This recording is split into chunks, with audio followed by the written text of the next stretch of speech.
Hello everyone. Well, it is the 27th of March and it's very close to the Morel mushroom growing season. I know sometimes in Ohio, where I'm located, that the season can start in March, but it definitely hasn't been warm enough for that. Today is actually I believe it'll be the first day where the night doesn't go below freezing. It's supposed to be low 60s tomorrow, which will be nice. It's really about 50, a little over 50 degrees out here today. But it's sunny and nice. And you can see I'm out here with the beds. I pretty much didn't do much of anything throughout the season.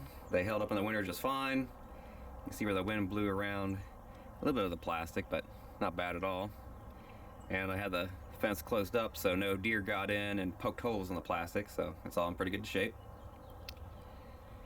And what I'm going to do today is wrap that fence with some Shadecloth. And the purpose being not so much to keep the sunlight off of it, because I'd have to have very tall fencing to keep all the light out.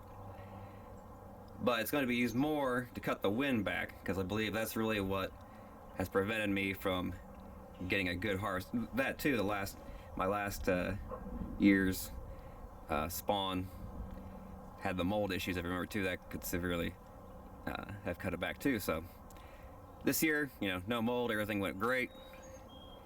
We shall see how it goes.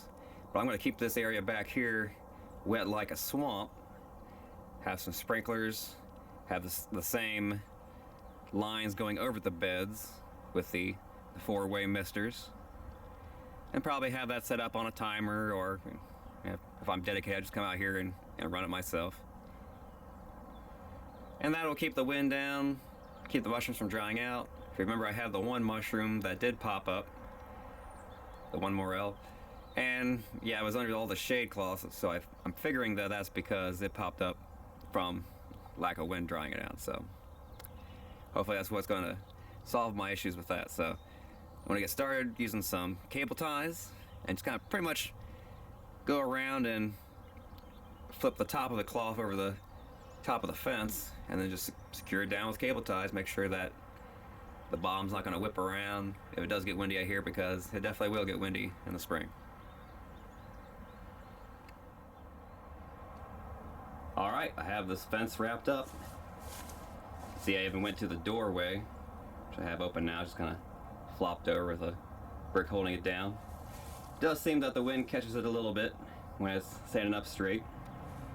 So what I've done, as you can see, I put cable ties at the top. I tried to go through, one whole square up there, so it has a bit more of a grip onto the fence that way. And then on the ground, I'll just have some bricks every few feet to weigh the bottom down.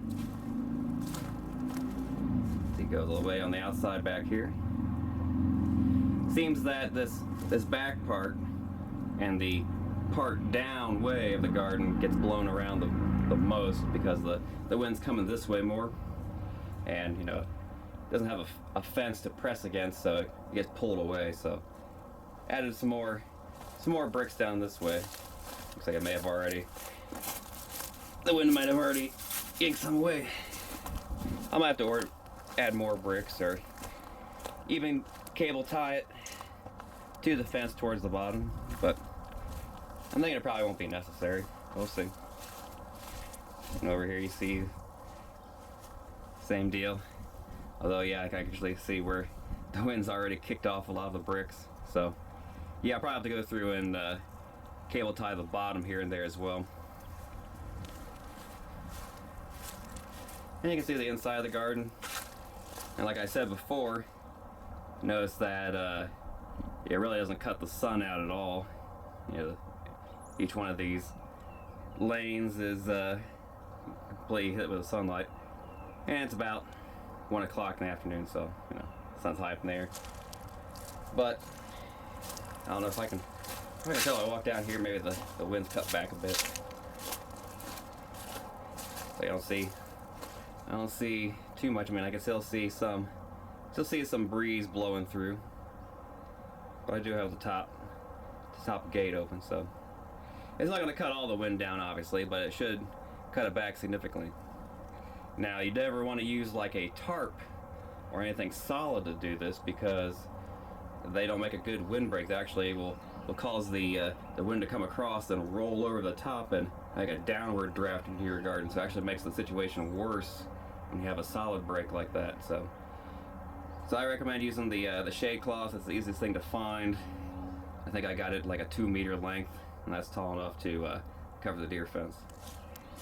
All right, so next is to get one of these rows ready. See, I got my tubes there for the misting lane going down one row. And what I'm going to do is I'm not going to open all of these rows up at the same time, just because I want to kind of stage the harvest, hopefully. That way maybe I can, maybe each one's coming up a week or just a few days apart from each other. And that gives me a bit more time to get them sold and marketed. So probably I'll start out with the row in the back after I get all the irrigation set up, though, because I want to make sure I have it nice and wet back out here.